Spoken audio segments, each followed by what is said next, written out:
Hi, welcome to the Vasa Museum. I'm Fred Hocker, the Director of Research, and today is Raising Day. 59 years ago today, Vasa returned to the surface after nearly 333 years beneath the waters of Stockholm Harbor. What must it have been like that day? I don't know, I was only 4 days old. I had other things on my mind. But one can talk to people who were there, and they report several key feelings that were part of that day. There had been 4.5 years of preparation. It had been in the newspapers and on television almost continuously in that time, reporting about finds from the ship, reporting about the diving operations. People became heroes as part of that story. The chief diver, Per Edvin Felting, started advertising coffee and tobacco because he was so well known. And so everybody had huge expectations about what this day would bring. But in the morning, as they started to run the winches to lift the ship out of the water, the first parts of the ship that appeared weren't very impressive. They were these frames here. A little bit weather-worn, rounded off at the ends. It didn't really look like much of anything. And so the initial feeling was really one of disappointment. Tales of this intact ship sitting on the bottom of Stockholm Harbor, and the first thing that you see is a couple of rotten old stumps of timbers poking out of the water. But it wasn't very much longer as the ship's sides started to come clear from the water. More and more of those timbers appeared. And then, quite suddenly, in the middle of this patch of water, in the middle of those stumps of timbers, these ghostly figures started to come up out of the water. These faces from over 300 years earlier started to appear. We call them knecht, or knights. They're actually part of the rigging. These slots are for shivs, and these held the ropes that you use to maneuver the sails. But a very typical 17th century feature is the ends of them are carved like human heads. This guy doesn't look like it much now. He looks kind of like a guy with a page boy haircut. But he's actually a Roman warrior, and this is the remains of a Roman-style helmet. The most popular design for these things are warriors of various types. Usually Romans, we have 4 of those, or Turks. Turks were the most feared warriors in Europe in the 17th century. They were one of the greatest threats to Christian Europe.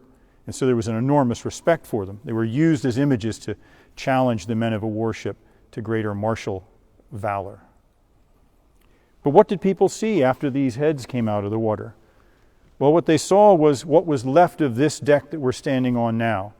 Most of this deck was gone.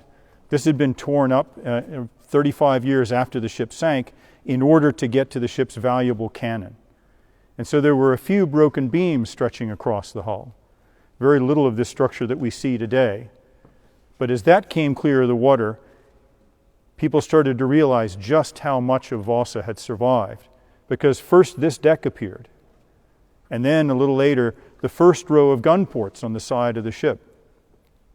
And then it was possible, once the side of the ship was completely clear of the water, to put 3 gigantic pumps into the ship and to start to pump the water out of the ship. So cascades of water flowing over the sides. And what that meant was that the ship was in such good condition that it was possible to pump the water out of it and make it float again. The oldest ship in history ever successfully refloated on its own keel.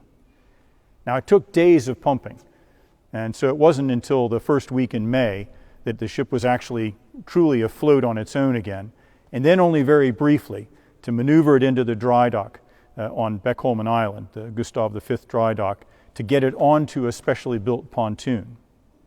By that time, archaeologists had come aboard, a group of 12 young men, recent graduates in archaeology and art history, and started excavating that muddy expanse of broken timbers that showed up when the ship first came to the surface.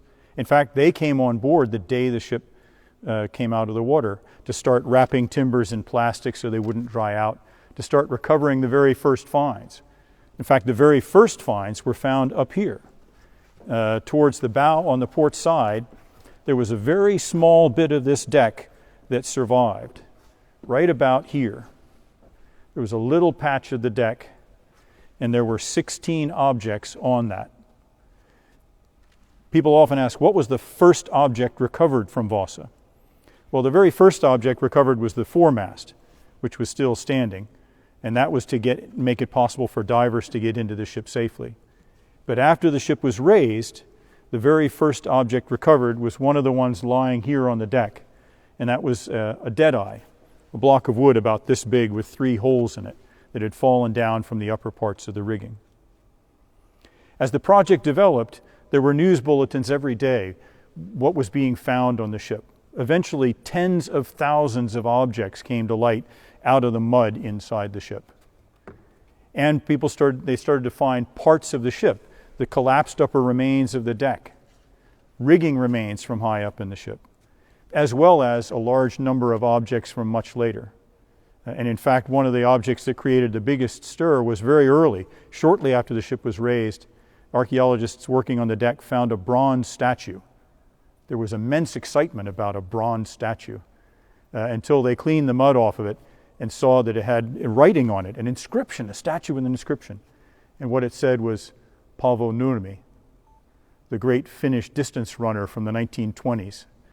And it would turn out that 4 engineering students from the Technical University in Helsinki had snuck onto the dive barge the night before the raising and dived to the wreck and placed this statue as a prank.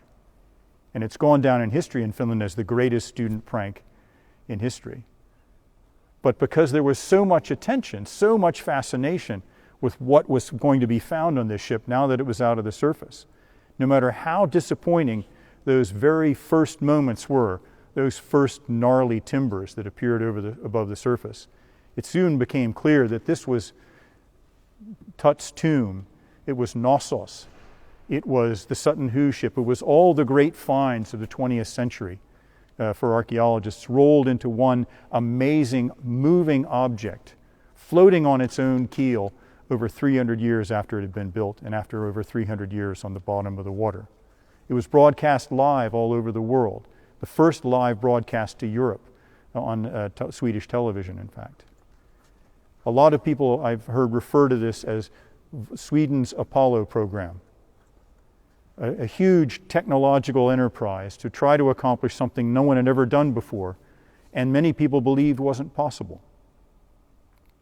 But because of a dedicated core of technical people, because of the Navy, because of a company called the Neptune Salvage Company that was a specialist in recovering sunken ships, because of the National Maritime Museum's contribution of historical expertise, the National Heritage Board's contribution of conservation expertise, all of those institutions could combine under the direction of the Navy to raise this ship from the bottom, to bring it back to the world of the living, and to tell its story here in Stockholm.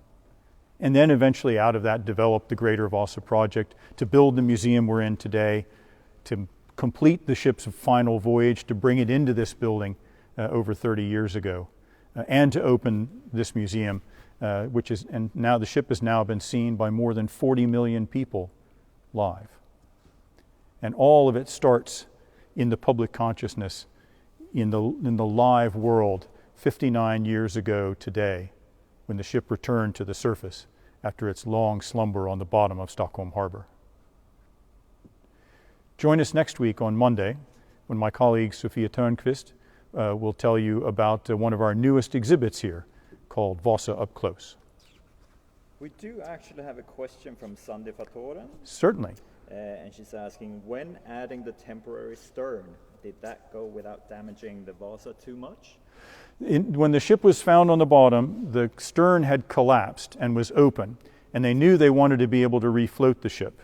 And so to do that, they had to close in the stern, and so they built a temporary transom. In order to do that, the ends of the surviving original timbers were very weathered, and so they made a clean cut to cut off the weathered ends to get a flat surface that they could bolt the stern structure to. Those cut-off ends were saved. They weren't lost, but we can see if we went into the stern cabin a clear cut where the ends of those planks were cut off. But relatively little damage was done in the process of raising the ship.